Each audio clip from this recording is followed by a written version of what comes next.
అన్ని డయాస్ తీసి పెట్టమన్నా తింటారు కూడా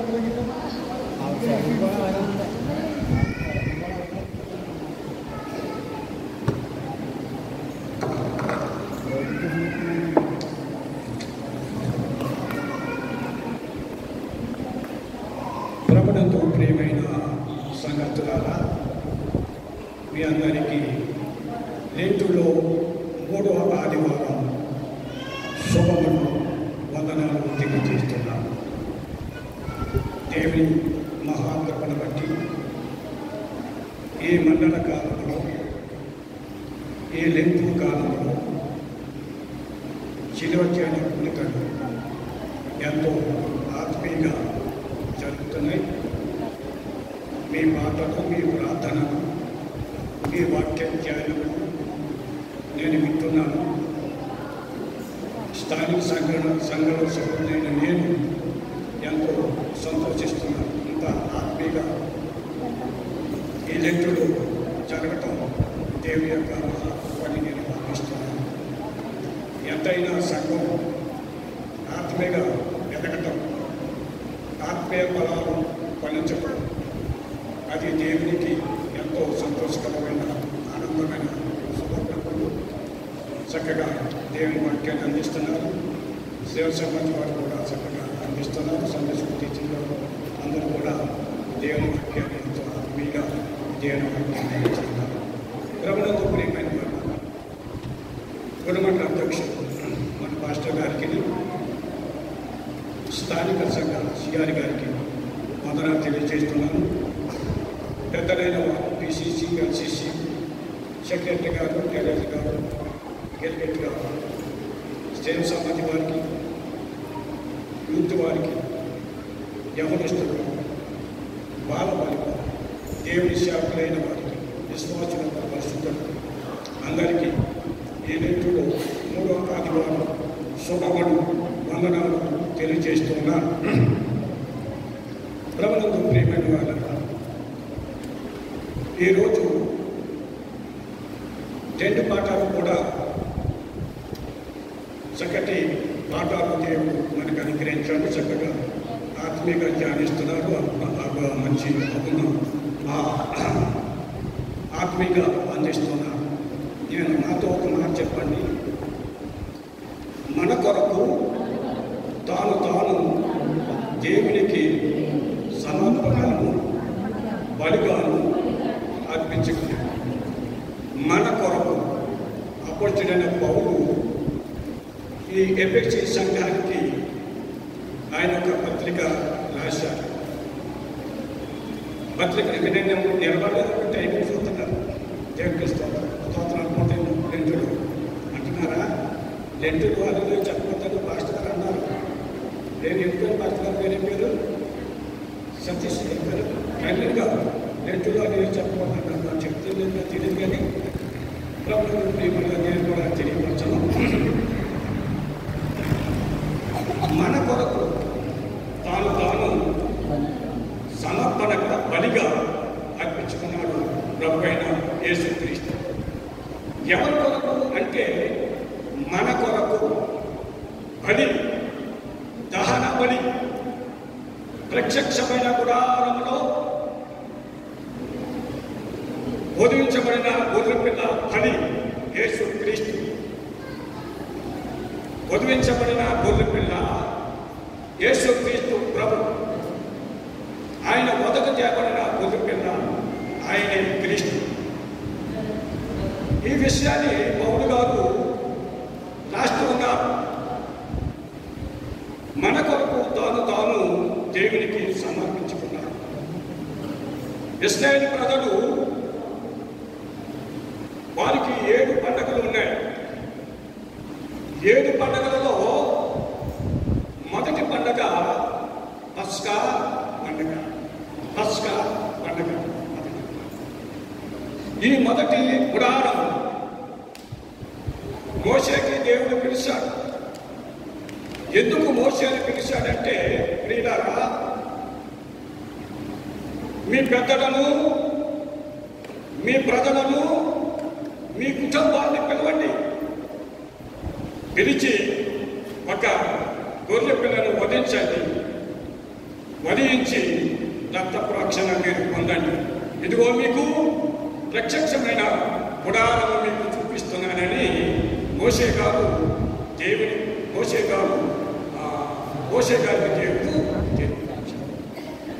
ఇశ్రాయేలు ప్రజలకి 7 పండుగలలో ప్రాముఖ్యమైన పండుగ పస్కా పండుగ. అయినట్టున్నాడు ప్రేమగల దేవుడు ఇశ్రాయేలును తన ప్రజలను మధ్యలోనికి దిగాడు. ఆయన ఎవరో దేవుడు?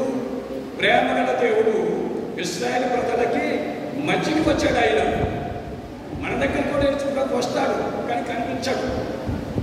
యేసు ప్రభు మన దగ్గరికి వస్తాడు. ఆయన మధ్యకి దిగి వచ్చాడు. దిగి వచ్చి ఈ మాటను తెలియపరిచాడు. మీ పెద్దల్ని పోగు చేయండి అని. ఆయన ఒక మాట అంటున్నాడు, నేను పరిశుద్ధులను కనుక మీరును పరిశుద్ధుడై నివసించుటకు ఒక ప్రత్యక్షమ గుడారమును మీకు చూపించదు. నేను పరిశుద్ధుని కనుక పరిశుద్ధమైన గుడారం అనగా ఆలోచన చేయండి, వాక్యాన్ని మీరు జాగ్రత్తగా వినండి. ఇది గుడారం అంటే ఏమిటి? ప్రత్యక్షమైన గుడారం అంటే ఏమిటి? సాక్ష్యపు గుడారం అంటే ఏమిటి అని కొన్ని పేర్లు బైబిల్లో రాయబడి ఉన్నాయి. గుడారం అని రాయబడి ఉంది, ప్రత్యక్ష గుడారం అని రాయబడి ఉంది, సాక్ష్యపు గుడారం అని బైబిల్లో రాయబడి ఉన్నాయి. జాగ్రత్తగా మనం చూస్తుంటే ఈ ప్రభునందు ప్రియమన్నారా, ఈ గుడారం 3 భాగములు ఉన్నాయి. ఈ గుడారంలో ఎన్ని ఉన్నాయి? 3 భాగాలు. 3 భాగాలు ఉన్నాయి. 3 భాగాలు వేయి. మన దేవాలయంలో 3 భాగాలు ఉన్నాయి. పరలోకం దేవాలయంలో 3 భాగాలు ఉన్నాయి. పరలోకం కూడా దేవాలయం ఉంది. దేవుని వాక్యం చదువుతుంది, భక్తులు ప్రవేశిస్తున్నారు. ఈ బైబిల్లో 40 మంది భక్తులు ఉన్నారు. వాళ్ళంతా దేవుని పిలుపు పొంది ఈ భక్తులందరూ కూడా ప్రవక్తలు అపోస్తలులు వేసిన పునాది మీద నిలబడి అనేక రీతిగా దేవుని వాక్యము ప్రసూనం చేస్తున్నారు. కనుక 3 భాగాలు ఉన్నాయి. 3 భాగాలు ఉన్నాయి. ఎక్కడ ఈ 3 భాగాలు ఎక్కడున్నాయి? గుడారంలో ఉన్నాయి. ప్రత్యక్షమైన గుడారంలో 3 భాగాలు ఉన్నాయి. ఈ 3 భాగంలో మొదటి భాగం ఏది? రాసుకోండి. మొదటి భాగం తర్వాత రాసుకుంటారు. 3 భాగాల్లో మొదటి భాగం ఏది? 3 భాగంలో మొదటి భాగము నేను నిలబడిన భాగం ఇది. ఈ 3 భాగంలో నేను నిలబడిన భాగం ఇది. 2వ భాగం ఇది. జాగ్రత్తగా, ఇది 2వ భాగం. ఇక్కడి నుంచి ఇది 2వ భాగం ఇది. ఇది మొదటి భాగము. అమ్మా జాగ్రత్తగానండి, అటు చూడండి. అది 2వ భాగం.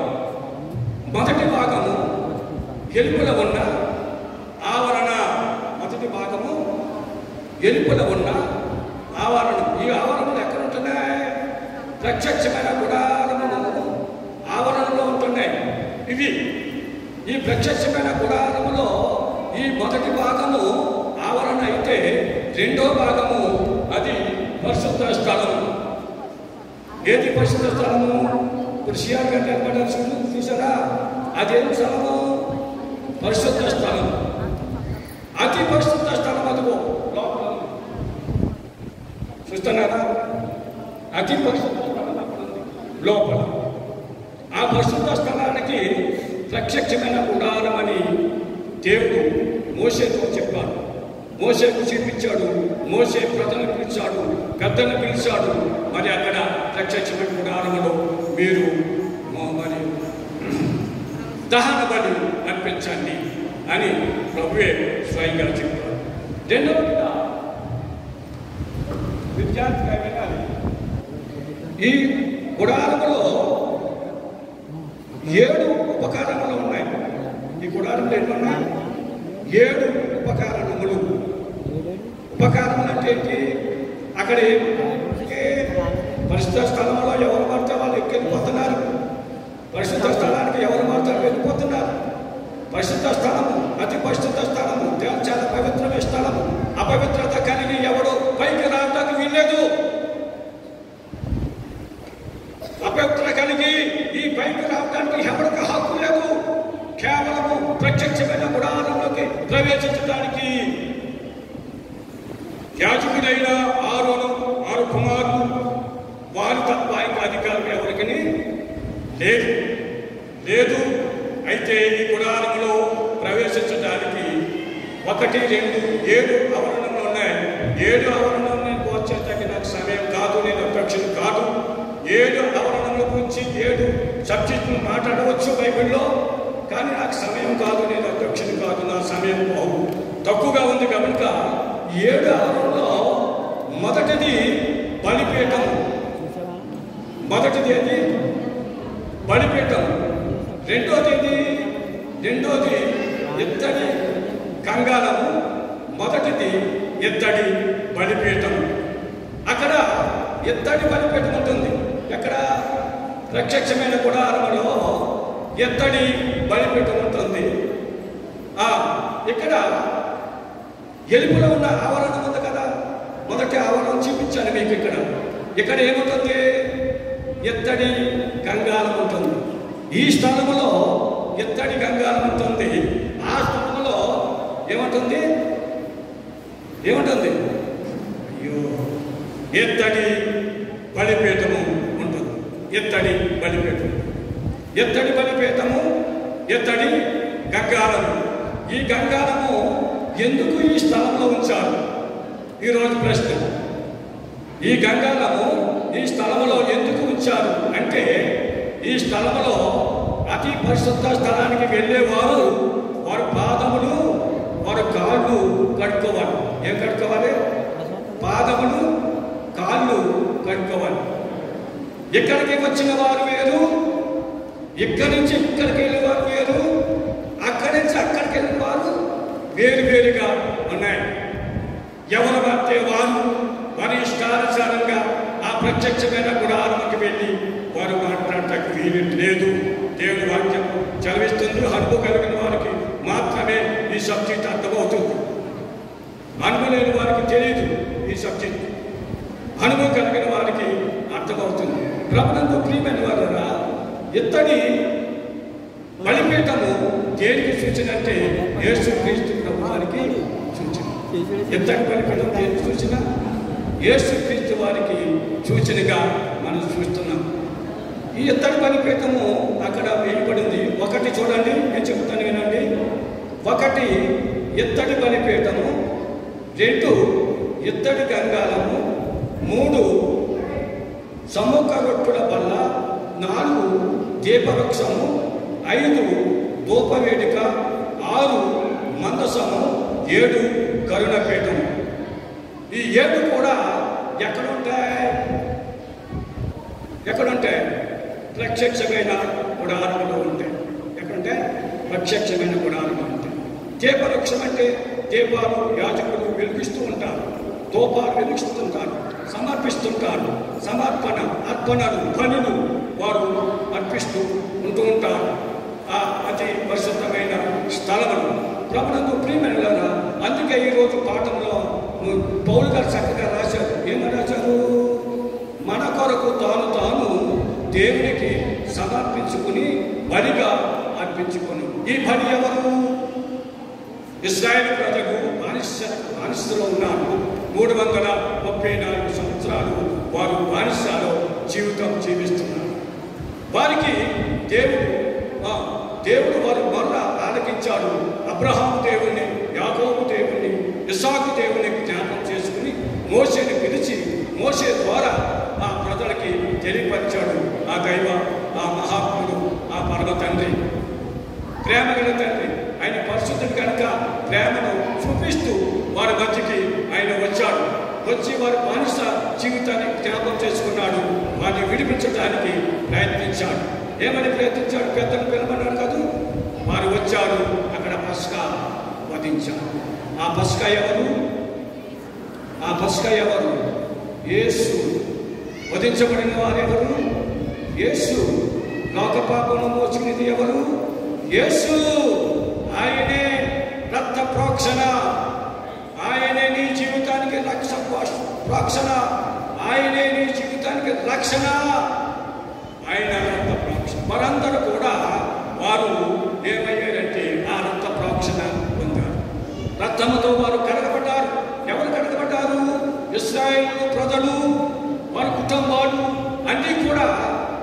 ప్రోక్షణ కలిగింది. రక్త ప్రోక్షణ కలిగిన తర్వాత ఏమొచ్చింది? వారికి రక్షణ వచ్చింది. రక్షణ వచ్చిన తర్వాత వారు ప్రయాణం చేస్తూ ఉన్నారు. ఏం చేస్తున్నారు? ప్రయాణం చేస్తున్నారు. ఈ ప్రయాణంలో ఒకటి మీకు ప్రశ్న. ఇప్పుడు రక్త ప్రోక్షణ పొందారు ప్రజలు, వారు దేవుని సొత్తై ఉన్నారు, దేవుని ప్రజలై ఉన్నారు అని యేసుప్రభు చెప్పాడు. మనం అందరం ఎవరు సొత్తై ఉన్నాం? దేవుని సొత్తై ఉన్నాం, దేవుని ప్రజలమై ఉన్నాం. మనం దేవుని ప్రజలము, దేవుని సొత్తై ఉన్న పిల్లలము మనము. కనుక ప్రేమ గల దేవుడు దిగి వచ్చి వారికి ఈ మాటలు తెలియజేస్తూ ఉన్నాడు. కనుక వారు ప్రయాణం చేస్తున్నారు. ఇప్పుడు ప్రశ్న జవాబు ఇవ్వాలి.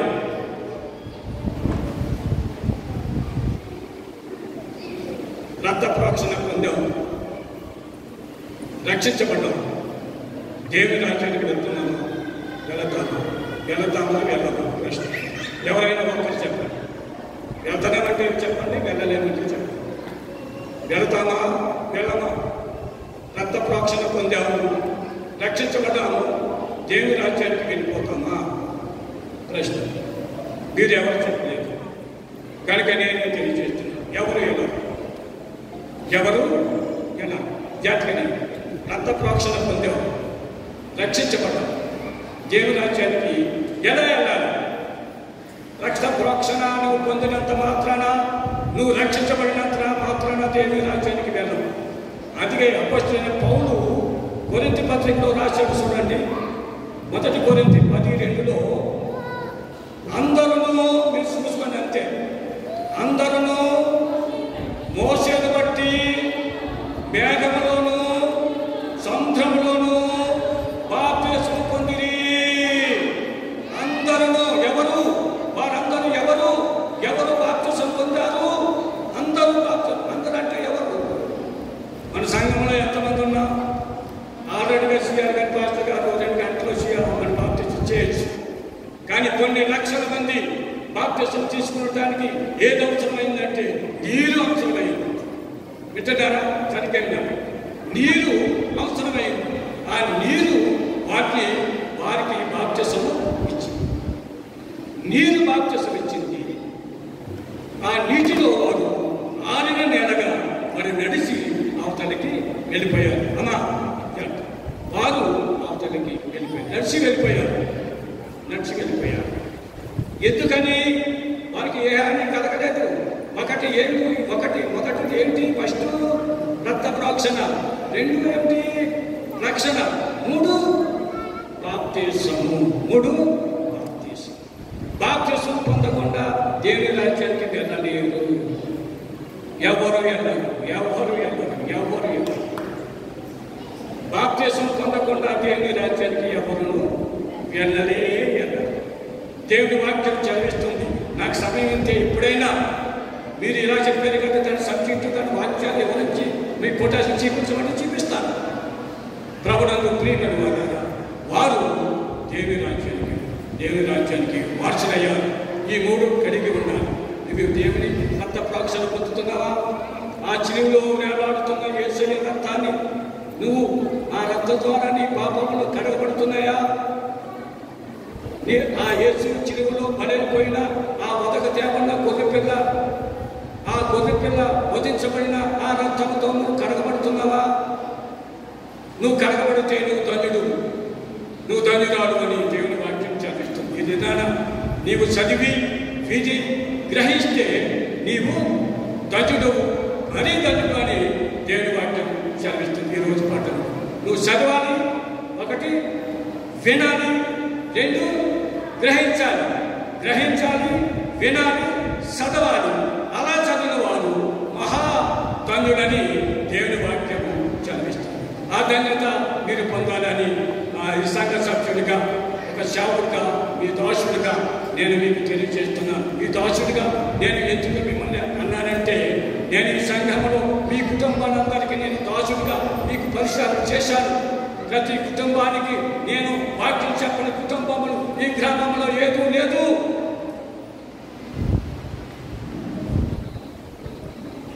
దేవుని సువార్త ప్రకటించాను. సంఘములో ప్రభునందు ప్రియమైన వాళ్ళ నీటి ద్వారా బాప్తిసం పొందారు. మరి ఎక్కడికి వెళ్ళిపోయారు? వాగ్దాన దేశానికి వారు వెళ్ళారు. వాగ్దాన దేశానికి వెళ్ళారు. అందరూ వెళ్ళలేదు, ఇద్దరే వెళ్ళారని బైబిల్ తెలుసు అందరికీ, మనకి. కాబట్టి ప్రభునందు ప్రియమైన వాళ్ళ ఒక మాట మీరు జ్ఞాపకం చేసుకోండి, ఆంధ్ర చేసుకోండి. ఇదే పౌలు గారు ఈ మాట తెలియపరిచారు. ఎబ్రీ పత్రిక 11వ అధ్యాయం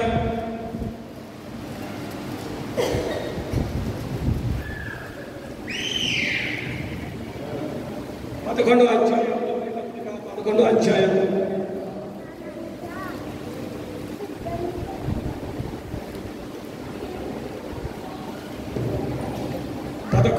11:28.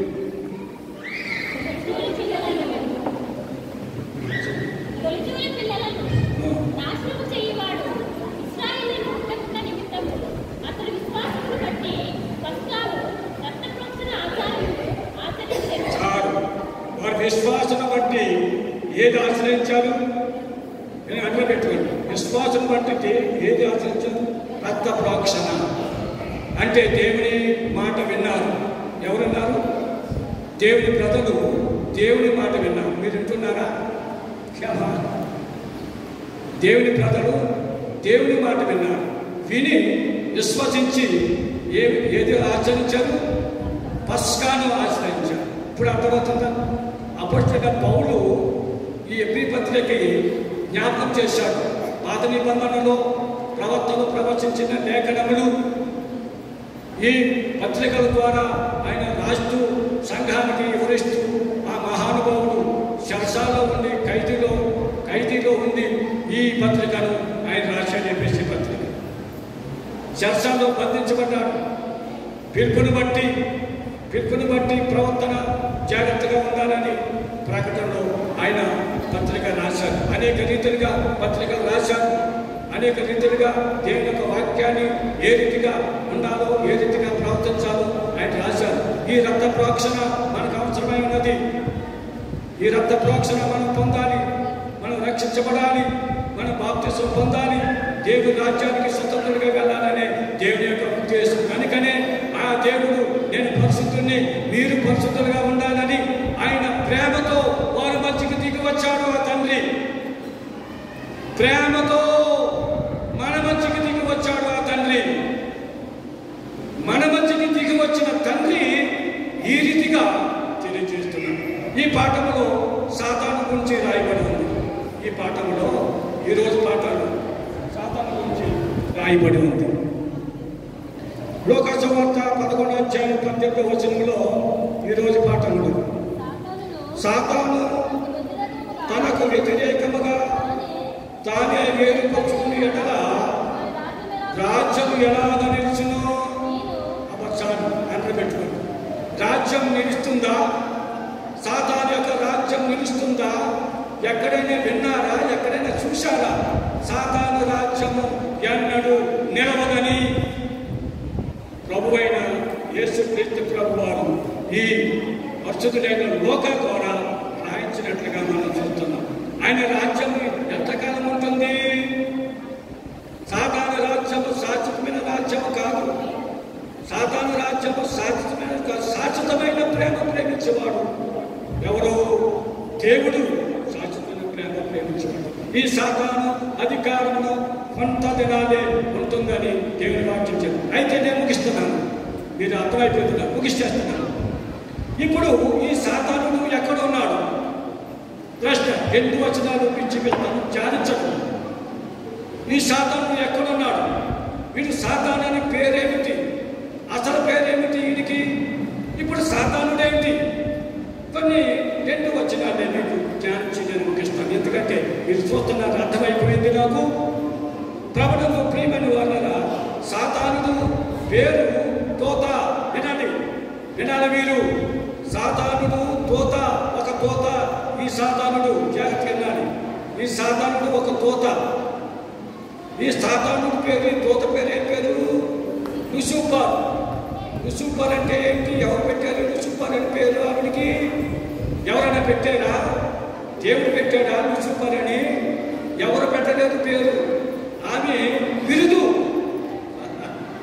ఏం పేరు? ఆమెకి బిరుదు. బిరుదులు కావాలి, ఇప్పుడు సన్మానం కావాలి. బిరుదు లేకుండా సంఘంలో నిలబడలేదు. బిరుదు కావాలి. ఆమె బిరుదు ఏమిటి? లుసూపర్ అని పేరు. ఆమె బిరుదే లుసూపర్ అని పేరు. బిరుదు పొందింది. ఆమె చక్క సౌందర్యవతి. ఆమె ఇంటికాడ సౌందర్యతో అని మీరు చాలా మంది ఎర్రగా ఉన్నారు, అందు గురించి మీరు ఎవరు బాధపడతారు. ఆమె గొప్ప సౌందర్యవతి. ఎవరు చెప్పాలి? మీరు చాలా మంది ఎర్రగా ఉన్నారు, మా గురించి చెప్తున్నారు. ఆమె సౌందర్యవతి. ఎవరో చదువుతారా? ఎస్కేల్ గ్రంథము. ఆమె సౌందర్యవతో కాదు, మీరే చూడండి. ఎస్కేల్ గ్రంథము 28వ అధ్యాయము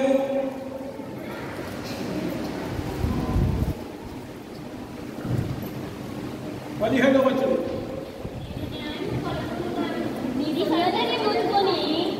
ఈ సౌందర్యాన్ని చూసుకుని గర్విష్ఠురాలివై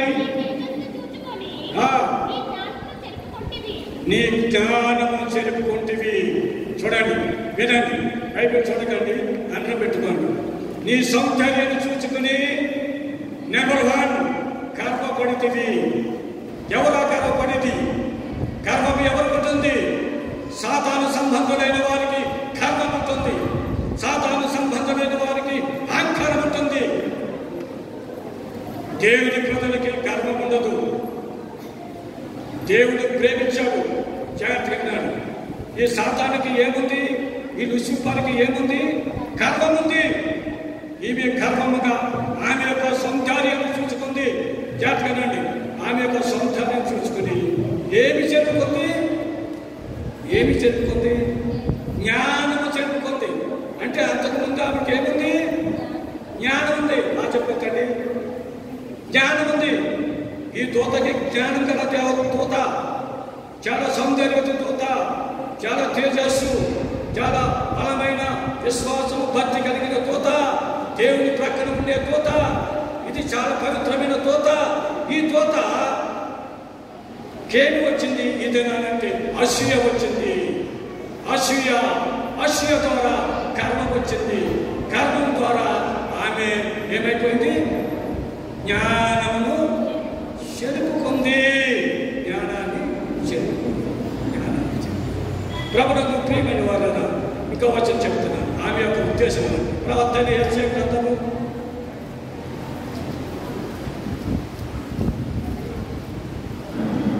14వ అధ్యాయం 12వ వచనం. అందరూ పెట్టుకోండి. అయితే ఎంత బిరుదు అగమా, ఎంత బిరుదు ఈ సౌందర్యవతికి. ప్రధాన చెరిపే సౌందర్యవతి. ఆది తండ్రులను అవమానపరిచిన ఈ సౌందర్యవతి, ఆది తండ్రులను పాపములో తిప్పిన ఈ సౌందర్యవతి, ఆది తండ్రులను పాపములో పెట్టిన ఈ సౌందర్యవతి, ఈ పాపం వల్ల వచ్చే మరణమని ఈ మరణం తీసుకొచ్చిన ఈ సౌందర్యవతి మంచి తేజస్సుతో ఉంది. ఆమె ఎలా ఉంది? ఆ చదవనమా? ఎక్కువ చుక్క చదవాలి. ఎక్కువ చుక్క. నువ్వు ఎక్కువ ఆకాశం నుండి పడుతుంది. ఎలా పడింది ఆమె? ఎలా పడింది ఆమె?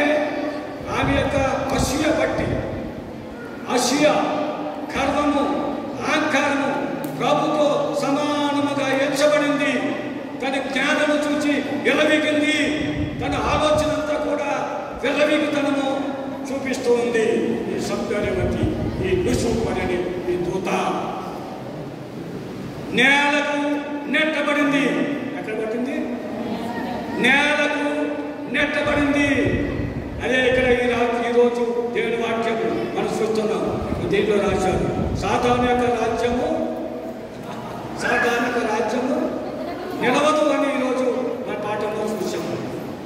ఈరోజు సాతాను యొక్క రాజ్యము నిలిచిందా?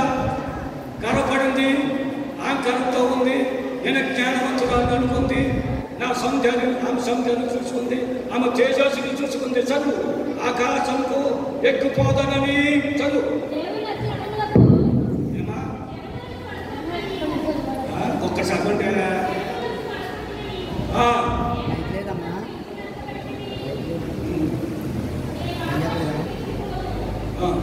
నేను ఆకాశానికి ఎక్కబోతును, దేవుని సింహాసన పైన ఉందును, హెచ్చించుదును,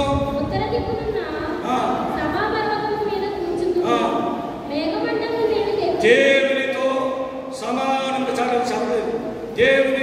దేవునితో సమానముగా ఎంచబడింది. ఎవరితో ఎంచబడింది? దేవునితో ముగిస్తున్నారు. దేవునితో సమానముగా ఎంచబడింది కనుక అది నేలను నెట్టబడింది. ఎక్కడ నెట్టబడింది? నేలను నెట్టబడింది. ఈరోజు వెలుగు ఉంది. వెలుగు వెలుగు అనగా ఏమిటి? వెలుగు మంచిదా చెడ్డదా? పాఠాలు వస్తున్నాను, వాక్యం చర్చకు వస్తున్నాను. వెలుగు మంచిదా చెడ్డదా చెప్పాలి. వెలుగు మంచిది అని ఆ మాట ఎవరు చెప్పారు?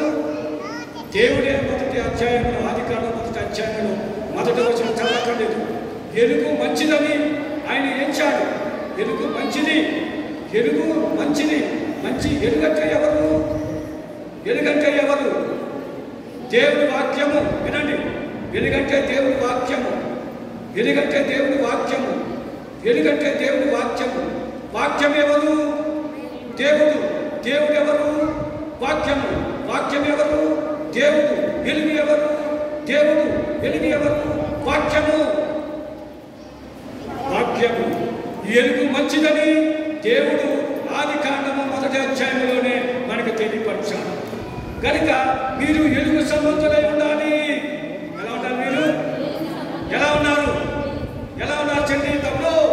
ఎలా ఉన్నారు? వెలుగు సంబంధులై ఉండాలి. చీకటి సంబంధులై కాదు. మీరు చీకటి సంబంధులై వారు కాదని దేవుని వాక్యము తెలియజేస్తుంది. కనుక ప్రభునందు ప్రియమైన వారులారా, మీరు రక్త ప్రోక్షణ పొందాలి. కలవరిలో పాటలు పాడటం కాదు, ఆయన శిలువ మీద వేలాడుతూ ఆయన రక్తాన్ని చిందిస్తున్నాడు. బలిగా మారిపోయాడు. ఒక్కసారి తన శరీరముతో వచ్చి శరీరమును బలిగా ఇచ్చేశాడు. ఒకేసారి వచ్చాడు ఆయన, బలిగా ఇచ్చేశాడు. ఆయన శరీరాన్ని బలిగా సమర్పించాడు. మన కొరకు ఆయన తాను బలిగా అర్పించుకున్నాడు. మన కొరకు రక్తాన్ని చిందించాడు. మన పాపముల కొరకు ఆయన బలిగా అర్పించాడు. కనుక క్రీస్తు రక్తముతో నీవు నేను కడగబడాలి. క్రీస్తు రక్తముతో నీవు నేను కడగబడాలి. వారి యొక్క బానిసత్వం విడుదల పొందింది. వారు రక్షించబడ్డారు. వారు కానాను దేశానికి ప్రయాణం చేస్తున్నారు. ఆ ప్రోక్షణ బట్టి, ఆ రక్షణ బట్టి, ఆ నీటి బాప్తిసం బట్టి వారు అరణ్య ప్రయాణంలో ఎవరికి ఒక్క డెక్క హాని మరి కలగలేదు. అందరికీ సమృద్ధమైన పోషణ, పగటి మేఘస్తంభం, రాత్రి అగ్నిస్తంభంతో ప్రయాణం చేస్తూ వారు ప్రజలు, దేవుని ప్రజలైన వారు సుఖముతో నెమ్మదితో ప్రయాణం చేశారు.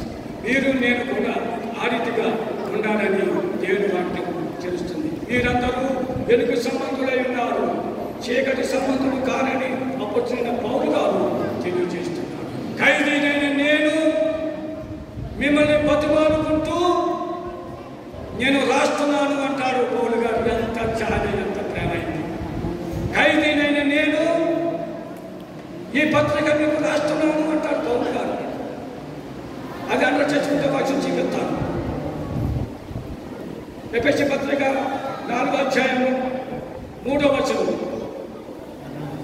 మీరు పిలువబడిన పిలుపునకు తగినట్లుగా ప్రవర్తించండి. సంపూర్ణ వినయముతోను సాత్వికముతోను నడుచుకోవాలని ప్రభువు బట్టి ఖైదీనైన ప్రభువును బట్టి ఖైదీనైన నేను మీ పిలుపును బట్టి ఏ పిలుపు ఎవరు పిలిచారు? ఇంచుమించు 400 భక్తులని, 400 మంది భక్తులని దేవుడు పిలిచాడు. అపొస్తలుని పిలిచాడు, ప్రవక్తను పిలిచాడు. దేవుడు నిన్ను పిలుస్తున్నాడు. నిన్ను పిలిచాడు దేవుడు. నీవు పిలుపు తగ్గగా ప్రవర్తన కలిగి ఉండాలి. దీర్ఘశాంతముతోను, ప్రేమతోను, ధైర్యతతోను, మంచితనంతోను, మర్యాదగా, క్రమముగా, క్రమశిక్షణతో నీ పిలుపును దేవునికి సమర్పించుకోవాలి. అది దేవుని పిలుపు. అదే పరిశుద్ధాత్మ దేవుడు నీకు ఇచ్చిన గొప్ప వరము. కనుక చక్కటి పాటలు పాడుతున్నారు. నిజంగా ఎంతో ఆనందిస్తున్నారు. సంఘంలో మీరు పాడే పాటలు, మీరు వాక్యం చెప్పే వాక్యాన్ని వింటున్నారు. చక్కగా శిల్వచార్య కొత్త పాట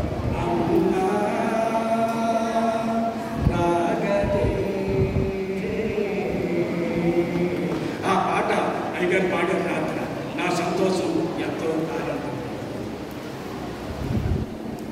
ఆ పాట నేర్చుకుంది ఎంత ఆత్మీగా ఉంటుందో ఆ పాట. నా ముందు చక్కగా ఆ పాట అయ్యగారు రాత్రి పాటకు నేను బైబిల్ చేతులకు ఎంతో ఆనందించాను. మంచి ఆత్మీయ తండ్రి గారుగా మనం ఆయన్ని ప్రేమిస్తూ ఆయన క్రీస్తు సువార్త ప్రకటించబడటానికి నియమించబడి మన సంఘానికి వచ్చిన ఆ దైవ దాసుని ఎంతో గౌరవిస్తూ ఆయన ఆత్మీయ వాక్యాలను వింటూ మీరు ఆత్మీయంగా పనించాలని ప్రభు గారు మనం చేస్తున్నాం. క్రీస్తు సువార్త ప్రకటించడానికి వాదించబడ్డాను అన్నాడు పౌలు గారు. వాదిస్తున్నాడు ఆయన. పౌలు గారు ఏమన్నారు? క్రీస్తు సువార్త ప్రకటించడానికి వాదిస్తున్నాడు. క్రీస్తు పిలుపు పొందినవాడు దేవుని వాక్యాన్ని గురించి, దేవుని యొక్క అబద్ధ ప్రవర్తన గురించి, అవిశ్వాసం గురించి వాదించాలి. దేవుని పిలుపు పొందినవాడు హెచ్చరించాలి, గట్టి చెప్పాలి, బుద్ధి చెప్పాలంటున్న పౌలు గారు మాటలు. క్రీస్తు పిలుపు పొందిన ప్రతి ఒక్కరు కూడా దేవుని సువార్తను ఎలాగా ప్రేమతో ప్రకటించి పిలుపు పొందావు కదా.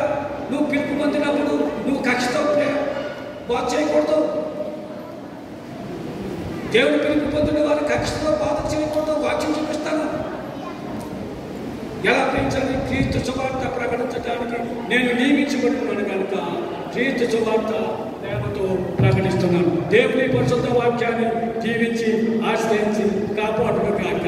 ఈ సమయించిన సంఘ పెద్దలకు, స్థానిక సిఆర్ గారికి, సంఘస్థులందరికీ నా హృదయపూర్వకమైన వందనాలు తెలియజేస్తూ నా మాటలు ముగిస్తున్నాను. దేవుడు మిమ్మల్ని దీవించును కాక. ఆమేన్.